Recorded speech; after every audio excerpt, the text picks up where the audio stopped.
Hello दोस्तों, नमस्ते प्रणाम। हम किरण शर्मा, हम मंजू शर्मा अपना चैनल पर स्वागत करै छी। नमस्ते प्रणाम, सब दीदी भाई जी के प्रणाम, सब दाई माई के प्रणाम। जते गोटन हमर गीत सुनबे सब गोटन के प्रणाम करै छी। जत तक हमर गीत पहुंचत सब गोटन के अपन आशीर्वाद मांगे छी। आशीर्वाद दिया कि हम सब जल्दी जल्दी हमहू सब आगा बढ़ जाए और अहाँ सबके प्यार आशीर्वाद और सपोर्ट रहते तो जरूर एक दिन आगा बढ़बे करबे। लेकिन अहाँ सब पता नहीं कभियो कभी भूल जाए छी, लेकिन नहीं भूलू। अहाँ सबके प्यार आशीर्वाद से हम सब चल रहल छी और जी रहल छी। तो ओहिना अहाँ सब दिन प्यार आशीर्वाद देते रहो और आगा बढ़ाबैत रहो। हमरा सबके बहुत प्यारा सा चुटकुला गीत थी। भाभी से ननद पिया पैंचा मांगलो अपन भैया, मतलब तो देखियो भाभी तो पैंचा केना देते, एक जार के मौसम, ऊपर से पिया पतरा जते यार।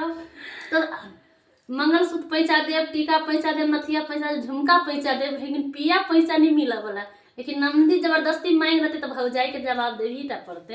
हाँ सब जरूर सुनो और कमेंट करके जरूर बताए। बहुत प्यारा सा गीत है, बहुत सुंदर गीत है, बहुत प्यारा सा चुटकुला गीत है। हाँ सब जरूर सुनबे।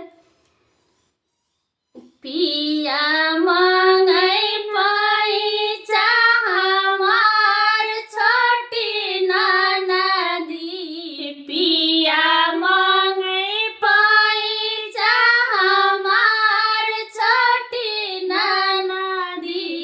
एक महीना भैया के जरा मेरा कब भाऊजी, एक महीना भैया के जरा मेरा कब भाऊजी। नथिया पैंचा, टीका पैंचा, झुमका पैंचा ननद, नथिया पैंचा, टीका पैंचा, झुमका पैंचा ननदी।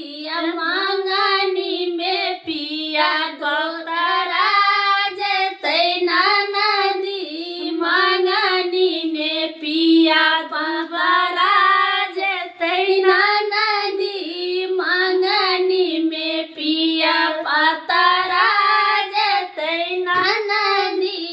पिया मांगई पैंचा हमार बड़की ननदी, पिया मांगई पैंचा हमार बड़की ननदी। एक महीना भैया के संग में राखब भाऊजी, एक महीना भैया के संग में राखब भाऊजी।